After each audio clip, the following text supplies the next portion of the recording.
What's good? So today we're going to be reacting to this video. Parents discover daughter is a mess. I want to see the end. Yeah, this is it. Okay. Okay. Shoes like flight in here. Yeah. This is Natalie and John Shirella, the parents of Mackenzie Shirella. Just hours earlier, they were informed their daughter was involved in a devastating car accident and that she was transported by helicopter to the nearest hospital. However, what they're about to hear from this officer would change the course of their and Mackenzie's life forever. Okay. No. You want to sit down? Yo, oh my god, this is This good. is Progress Home Unit, car into a building, 36 in the vehicle.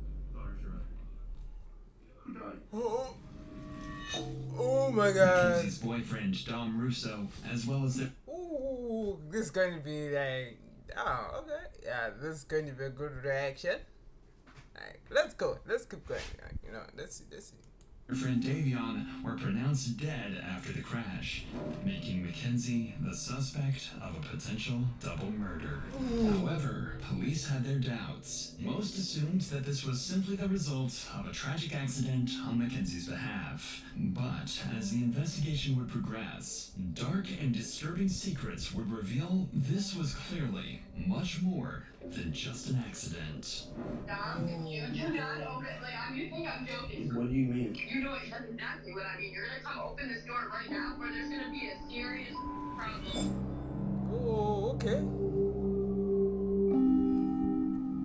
Yo, yeah, this is crazy. Around 1 a.m. on July 31st, 2022, Mackenzie, Dominic, and Davion were at a house party in their local town. They decided to let loose during this party and get extremely high on throughout the night. Oh my god. Oh my god. Oh my god. This is surprising. Mackenzie had a regular tendency of doing. At roughly 2 a.m., Mackenzie approached the host of the party, Kelly, and asked if she wanted to take acid with her and Davion. This was a strange confrontation for Mackenzie since Kelly had never even heard her talk about acid, let alone use it. Kelly denied the offer, and Mackenzie, Dominic, and Davion left the party shortly after. Dominic then drove them to another friend's house, where they just relaxed and watched South Park for the rest of the night. Everything was normal. It seemed like a regular night out for some college kids. And at precisely 5 a.m., the group left and went to drive back home. Here, Dominic's friend Davion asked if he could get a ride home, but Mackenzie insisted they were in a rush and couldn't. However, Dominic told Mackenzie to relax and let Davion hop in the back of the car. A decision that would forever seal their fate. The drive started out as normal, and both Dominic and Davion dozed in and out during the ride. However, suddenly, Mackenzie takes a different route. One that leads completely opposite of Davion's house. One that, just a few days earlier, she's... Whoa. Yeah. Yeah, when someone is not supposed goes in the wrong direction by purpose, that something's bad's going to happen. Of which, yeah, something bad is going to happen, yeah? Let's react this way. Spent hours circling around, and without any hesitation, she stepped on the gas. Going over 90 miles per hour, oh my god, flew past street cameras, and just out of the camera's view was a large brick building, and Mackenzie was heading straight towards it. Oh!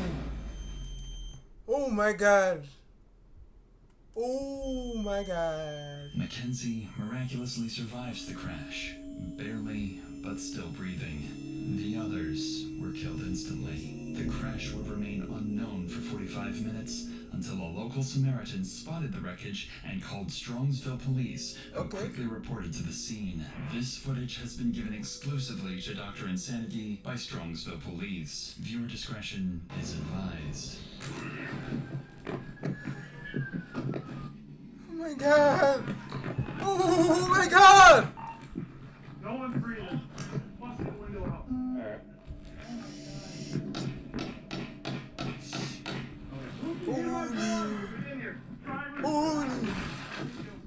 Holy!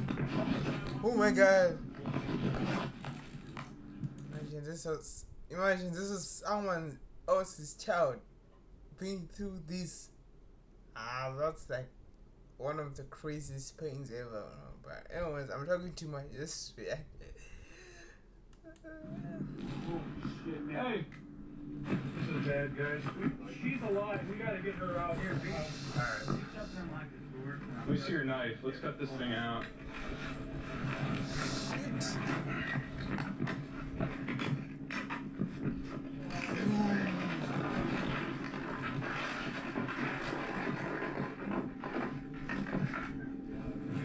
Sorry, we're good to try to get her out. Dude, I'm almost in there. Let's see if we can get some IDs, guys. 24 God. You look younger. Oh, yeah, they're all pretty young. Oh, God. Jesus Christ. This is the worst I've ever seen. Oh my God. I don't feel anything. I don't feel a pulse. Breathing. I saw her stomach's. Oh, yeah. Yeah. We have two that are gone. Yeah. When police realized Mackenzie somehow survived this wreck, they got medics and firefighters on the scene immediately to try and keep her alive. I mean, either she's drunk or high, or she just isn't from here, was going way too fast, and didn't know what the road was. It looks like they even went off the road up there. They did. But I mean, if you're hitting a building that hard, I just can't believe all the people that work up here that are up here all night long, no one heard. Very accurate. Oh my God. Yeah, that's the truth. Yeah, that's what's weird about this. Like, why didn't people notice this? Like, there were like people nearby. I'm sure this was a residential area. Anyways, I'm just asking those questions, but let's just react. Yeah, well, And it's dark. that's insane though. Once they get her out, I'll go over to this building, because I think there's a camera on the front of that building. I don't know if it's working, but I can always ask. As authorities work to save Mackenzie, the man who initially called 911 to report the incident arrives on the scene to give his side of the story. I was the one that called it in. You called it in? Yeah, I saw it. I was coming back from breakfast. Okay. I pulled up to the corner there. Okay. We appreciate you giving us a call. Yeah. Someone in it, obviously. Yeah. Yeah. Yeah. So. That's a bummer. I didn't want to get stuck, and I'm like, I don't know what's going on. Right. No, I appreciate you giving us a call. Absolutely appreciate it. They fucking were hitting this, man. Yeah. I mean, obviously. And they saw that front end They definitely hit it hard. destroyed. Right. All right. Well, what a way to start your Sunday. I guess better than theirs. Right. And, appreciate and the it's call. a Sunday. Oh my God, it's the Sunday. Oh, Sir, God. thank you. It's clear the driver was recklessly speeding before hitting the building, so police are quick to collect evidence and figure out the names of everyone in the car and what truly happened leading up to the crash. Grab everything over here. We'll just take it back to the property room. Yeah, throw it all in there, Warren. Anything relevant? Okay. All right, what? Your phones. One's dead. Is there anything else over here? Rest in peace, buddy. He's gonna go verify with BMB image, but Holy smokes. Dominic, her boyfriend. Okay. How old is Dominic Russo? 17? 19? Alright, guys, I'm turning off. I think that's it. I don't see anything else, you? Alright. Inside the car, police identified all the suspects and found multiple bags of weed and other marijuana devices in Mackenzie's bag, as well as psilocybin mushrooms. Thankfully, Mackenzie survived after being transported by helicopter to the nearest hospital. Her parents were called to inform them of the incident, and they rushed to the hospital. Unfortunately for them, all they knew was that Mackenzie was in an accident, and this officer is going to have to break everything to them. Hey, what did they tell you? Nothing. Okay. She was life flighted here. Yeah, I wouldn't know that. Okay. No. You want to sit down? Oh my God. Everybody say this. Progress now, get a car into a building. 2 are deceased in the vehicle. Daughter's driving. Who died? I don't know who, but there's one that we don't know. His name's Jacob. Does anyone know Jacob? No. No, stop. Let him talk. Guys, I know, we've been dealing with this. Your daughter's okay. She's talking to us. I talked to her. Okay? Your daughter's alive. Okay? Your daughter's alive. She was driving. Okay? Who's that? Jacob and who? I think, what's the name you said? Might be. Oh my god. Stop. Oh my god. Oh my god. What's his relation to you? Okay. Yeah, then Dom was in the car. Stop. Are you kidding? It's right now, it's ongoing investigation. Speed is definitely a factor. So are drugs. Dom is dead? Dom is dead? Is that what you're saying? Look at me. Is that Dom is dead? There's always ways for me to say anything right now, man. This is a serious situation. Oh my god. It's the same Dom. Maybe it's a different Dom. It could be a different Dom. Might be a different Dom. What's it? Do you know about their Dom? No, I don't. We're gonna keep it that way for her. Okay, she's getting worked on now, okay? Call boss. Hey, so she's not gonna be up for a long time. She's in surgery. Wow.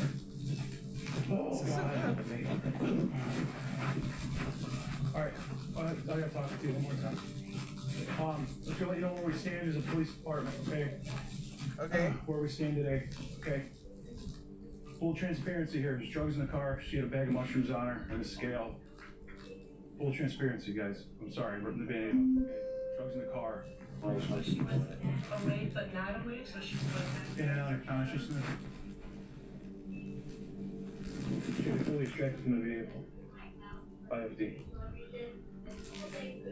I know she has a severe leg injury. Yo, I'm not going to lie. This is like disturbing. Like really like what I'm hearing is actually disturbing. But yeah, let's just keep reacting because oh my god, I'm actually shocked. Like I said, she was speaking, and she had her seatbelt on. The fact that Mackenzie was wearing her seatbelt while her passengers Dominic and Davion were not raises questions about her intentions. This detail suggests potential premeditation, as she might have anticipated the crash and taken measures to protect herself, indicating awareness of the impending danger. Yeah, that would probably save her life. 100% saved her life. She had to sleep on up. Oh. I don't believe the others did. When breaking tragic news to the victims' families, police are trained to try and comfort the family as much as possible. While the Chirillas are clearly heartbroken, the officer did a good job of calmly explaining the situation and reassuring them that they know their daughter is alive and well. However, for the family of Dominic's, the task would be much more devastating, and they'll have to tell Dominic's father everything. Keep in mind, he currently doesn't even know his son was involved in an accident, let alone deceased. Try to take a seat. So, Woo. Woo. Oh, okay. Yeah, this is going to be interesting. no, we don't. Right now, what we do know 100% is somebody called in, somebody passing by at around 6:15, 6:30. The car was just fast somewhere? Yeah, so what it appears that happened is they were going westbound on Progress from Pearl Road. They went, Right here in Strongsville? yeah, in Strongsville. That business that's right at on Alameda, right where Progress ends, that's dead ends right there. They hit that building. They hit the sign out front and then they hit the building. But they fall asleep at the wheel or something? We don't know that. We don't know that. So 2 kids are dead, my son's dead, and one of the kids dead, Go and ahead. the girl's in the hospital? She's in surgery right now. Oh my Oh God. my god. Any family member or friend or anybody that you might want us to call on your behalf? No, Um, this is a nightmare. Is somebody called in at 6:30 in the morning? Between 6:15 and 6:30, yes. Came upon Yeah, passing this by. is a nightmare. Oh my god. Oh my gosh. I feel sorry for the guy. She was in her car? It was in Mackenzie's car, yeah. Yeah. Oh my gosh. She, you guys don't know. We right now we don't know. She's in surgery right now, so we don't know.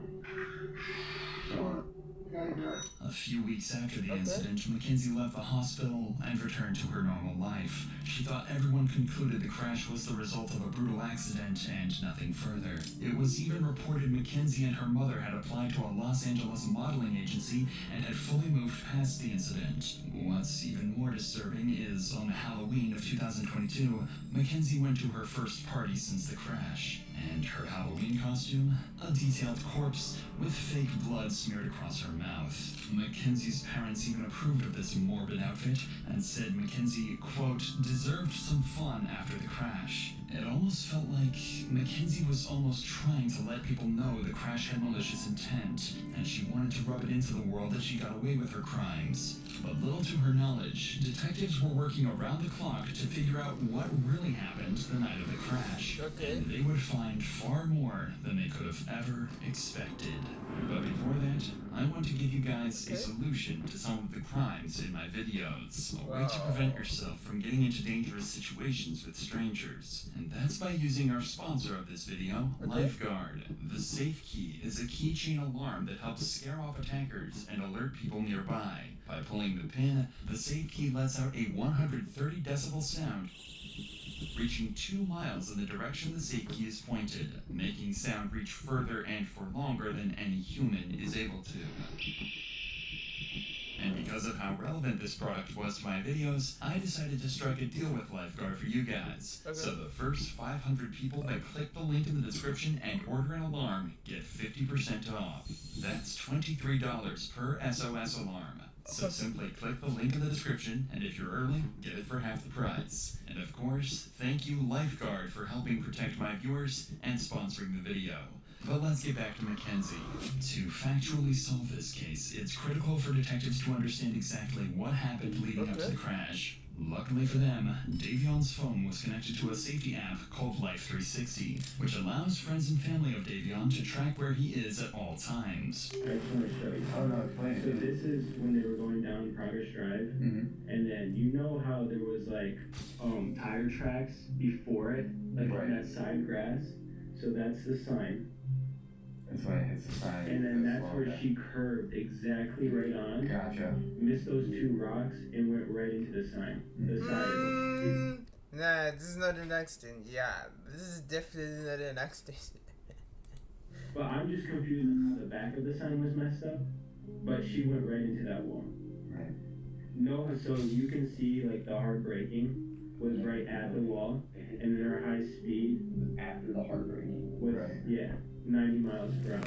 So it says it's a recording. Does that play? So, I mean, how does it play? Is it just screenshots? It's just a track. Yeah, it's like my parents have me in a circle so you can see where I'm going. It just follows you wherever you go. And Danielle had us. Yeah, but you can send the screenshots right to the email, and I'll get them all to the detective. So I spoke to her that were at the party. I wasn't personally there. I thought that they might have been on psychedelics. Kenzie was the driver, and they said that she took a nap. But if you know psychedelics, that's like an 8 hour to 12 hour, like, you cannot sleep. You can see the exact time they left the house. I don't think that's right there. In addition to this information, the car's black box recorded the gas pedal was pressed down to its fullest extent while driving towards the building. Another one of Dominic's friends was connected to Life360 and had a very clear opinion of what he thought this evidence could be interpreted as. To me, right here, if you looked at the tracks and you guys probably have pictures of them, it looks like the person in the front seat tried to turn the wheel because of the fact they were going to go straight into a wall. And it doesn't say she heart broke once. It was 90 miles per hour down that whole road. And I also think because of Kenzie's and Dominic's history that they were fighting, I think Davion went on his phone to distract himself from the fighting. Although they were on drugs, they can also still be fighting with being on drugs. It could have just been like careless mistake. Like, I don't think Kenzie, even if she was like at road rage, if she was arguing, I don't think her intention was to kill 2 people no matter what. However, while this evidence is useful and certainly adds suspicion, it doesn't fully reveal Mackenzie's intentions leading up to the crash. Detectives are still uncertain whether or not this was truly an accident, or if something much worse was in play. This is when police conduct a series of interviews with Dominic and Mackenzie's closest friends and family to see what their opinions are and if they have any additional evidence to help the case. And they would find much more than they had anticipated. Understand you're not under arrest. Yeah. You walk out anytime you want. We have approximately 10 questions that we wanted to ask you. And so, how long were you guys in a relationship, you and her? Well, we were all friends in a friend group at first. I ended up dating her for a little bit, like probably over the summer. I was only dating her for probably like a month and a half or like 2 months, and then me and Dom found out that she was cheating on us basically, but it wasn't like anything official, so it wasn't a hard feelings like whatever happened. I just kind of was like, after me and Dom found out about that, we had no problems with each other or nothing, but they were on and off, and I kept on talking to her still while they were on and off, because we were all still in the friend group and stuff, so, and then we kind of just like stopped the What is this? incident, you know what I'm saying, we were just friends. So, describe the relationship. What was she like as your girlfriend? Like, I don't really have much with her relationship wise because we didn't date that long, but like friend wise, like she was crazy, like her. She like mentally just not all there? I mean, Yeah, I don't think she's just mentally all there. Like I personally feel like she was trying to get herself in that crash and she failed on that. So. I did Dom put up with this. Do you know? I've personally been told that she did voodoo on him. She has told people that she put a spell on him so that he couldn't break up with her, that she had like grabbed a piece of his hair, and that she had a doll in her room for Dom, and that she had literally put a spell on him, so she would tell everyone. And like she truly believed in that kind of stuff, and she also uses the pendulum, I know too, to try to get answers, she tries to use it now to talk to Dom. Okay. Do you think Mackenzie had it in her to drive a car into a wall? I mean, if you guys speculate that she did it on purpose, do you think she had it in her? I feel like if she thinks that she can just drive the car into the wall and not feel nothing, you know, like I feel like the reason she survived is because of how small she is. And I also feel like it's like people that you don't expect them to do something always do things. Like people who always like kind of like do crimes you never expected to with this person, but people just find out. But that's my other opinion about this. But yeah, so far everything is good. Yeah, okay, good. And I also think the ex-boyfriend has something to say. Let's see. Let's continue reacting and let's see what he says. It's like, I feel like she got insanely lucky, but at the same time not lucky to have survived that, because it's like she killed 2 people. That was what she was trying to do, but it's like I feel like that's what she was trying to do, was crash the car into the wall. Next, police interview Angelo Russo, the older brother to Dominic. Angelo was one of the closest people to Dom and would give everything police need to know about Dominic and Mackenzie's relationship. You mentioned that anytime Dom would kind of want to break up with her, she kind of go crazy. Describe crazy, like what kind of crazy? Like there is times where she called Dom and said, if you break up with me, I'm going to... Oh my god! What do you think happened? That I think, yeah, off what I know and off my assumptions, Dom... She's crazy. She's crazy. I know people who like doing that, but yeah, that's crazy stuff. Tried to break up with her multiple times, even in July. It kept not like working out, but I would think I'm making back up. Kenzie's known to be the kind of person that she's let us know she will never let go of Dom, and if she has to let go of Dom, she will not go on living herself. She's pretty much let that be known. Because you're going 94 miles an hour, you don't have a very fast car to begin with, you were stomping that gas pretty much the whole entire time. There's no brake marks on the street at all. Even before the hit, you would think that some type of instinct would kick in and slam on the brakes. But to my knowledge, she went straight into it. To me, it seems like... And also, yeah, that's also like the thing. Like, with me, but with me, like, if I'm about to like hit something, that instinct should kick in. If that instinct doesn't kick in, I think she planned it. To be honest, I think she did it.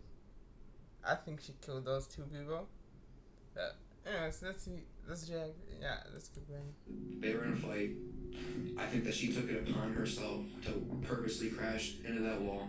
I think that he must have been trying to talk her down the whole time. They swerved off to the right at the end. I think he might have grabbed the wheel towards the end of it, maybe trying to spin him or something. Who knows? She could have been bear hugging it. I don't know. They're hitting bumps too. If they're going 90, he could have not, like, I don't know what's going through his head. You know? As more friends and family speak to police, there's a picture building of a toxic relationship that could have ended several times over if it wasn't for Mackenzie's threatening behavior. Mackenzie's actions after the crash were also of concern to police. On August 6th, only a week after the incident, police find themselves back at her doorstep after reports of a disturbance where Mackenzie's father makes a shocking confession. Sarge, I want to ask you first about August 6th, if you recall. That's the day you guys were dispatched to Mackenzie Shrilla's room. Can you tell me about that day? So we were dispatched up to the room for a disturbance. Once we arrived up on the room, she was upset with her dad. We asked the dad to step out and we were trying to calm him down, and he's like, you guys probably know who I am. At one point in the conversation, he's like, I feel like my daughter needs a psych evaluation. And he's like, because she's not, thinking clearly and word for word what he said, I don't recall every word that he said. He was pretty hysterical, he was pretty upset. She was upset with her dad because, she wanted to leave to go to the funeral. Mackenzie got mad because she couldn't go to Dominic's funeral, even though she's made a shrine dedicated to Dominic, posts constantly on his Facebook memorial page, and wears his clothing. Her dad refuses to let her go. Regardless, with so much evidence against her, police come to the conclusion that this crash had to have been deliberate, and Mackenzie is about to find herself in handcuffs and on her way to the local jail. Where's she? Right there, pal. Hi, Mackenzie. Step out for me. I'm Detective Hazoo. I'm the one who's been investigating the crash. You're under arrest for aggravated murder ×2. Okay? Hey. Oh my god, this is the best part. See, I believe in karma, personally. I believe in karma. But let's see, maybe I might be wrong. Let's Gonna ask you any questions? Nobody's gonna bother you. Can I have your key, please? Could you please be careful taking this one off so it doesn't break the bracelet? You got it. You got it.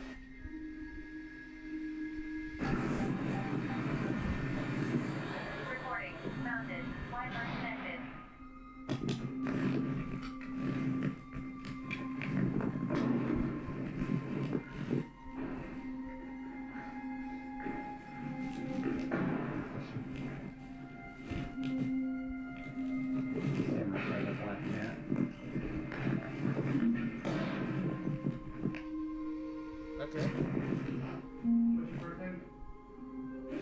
Okay, Mackenzie, I'm gonna take your handcuffs off. I need all the jewelry and everything to come off, okay? I can't wear any of it. No, I need you to take it off while you're in the jail right now. Jail. When her parents find out she's been arrested, they head straight for the station and immediately confront and fight with the officers. But I need to speak to my daughter because you guys aren't allowed to speak to her at all. That's from the lawyer. How you guys did this on the weekend is just, look, you all you have to do is go, hey, there's a warrant for her. We would have brought her right down here with no problem. Unbelievable. I mean, he's 18. So the warrant was issued today. So we made a phone call. I mean, you had your creeper out in front of her watching. She can't take any, she's an adult, she can't take any phone calls right now. Okay, well, I still need to speak to my daughter so she understands what her, not saying anything to you guys. If he had to roll out the whole mask to pick up an 18-year-old girl who can hardly walk out of a hospital visit, it's just beyond me. So we follow the law, that's what we're doing today. Am I going to go have 2 minutes conversation with her? Can I talk to her about you? Why doesn't she get a phone call? If you're arrested, why don't she get a phone call? She was just brought in. They're going to process her as soon as they get the time for her to make a phone call. She will be able to make a phone call. She's a lawyer. She doesn't. She is 18 years old and she can speak that. Yeah, but she's a dumb 18-year-old that just turned 18. Well, and this guy's gonna take it. She's not allowed to speak to you guys. I'm telling you that. Her attorney can call us. Don't ask her any questions. Her parents parents don't want Mackenzie to talk and demand a lawyer is present. Mackenzie is going to need that lawyer, as she's going to have to face the consequences of her actions in a court of law. She's tried as an adult and decides not to be tried by jury, leaving her fate to a judge. Despite the defense's claims that she lost consciousness, the evidence against her proves this claim was a lie, and the prosecution believes she crashed the car as an easy way out of the relationship. The judge agreed, and on August 14th, 2023, Mackenzie's fate was finally sealed. Okay. This is the type of evidence you can never unsee. You can never forget the visual or audio of this exhibit. It's chilling and tragic. As you review that exhibit, you know that you are watching the oncoming deaths of two people, and there's nothing that will stop it. Exhibit 802 crystallizes the deadly decision-making of the defendant. She morphs from a responsible driver to literal hell on wheels as she makes her way down the street. The mission was death. Mackenzie alone decided to push the pedal to the floor and demand the ultimate speed of that vehicle was 90 to 100 miles per hour. That's crazy, bro. Mackenzie decided death was the ultimate goal that day, and she alone made that decision for Dominic and Davion, and she continuously acted in a manner to achieve her purpose. In the early morning hours of July 31st, 2022, her purpose was to kill Dominic Wilson. Her actions were controlled, methodical, deliberate, intentional, and purposeful. This was not reckless driving. This was murder. On August 14th, Mackenzie was found guilty on 4 counts of murder, 4 counts of felonious assault, 2 counts of aggravated vehicular homicide, 1 count of drug possession, and 1 count of possessing criminal tools. She's facing 15 years to life and is currently being held in the Ohio Reformatory for Women. Okay.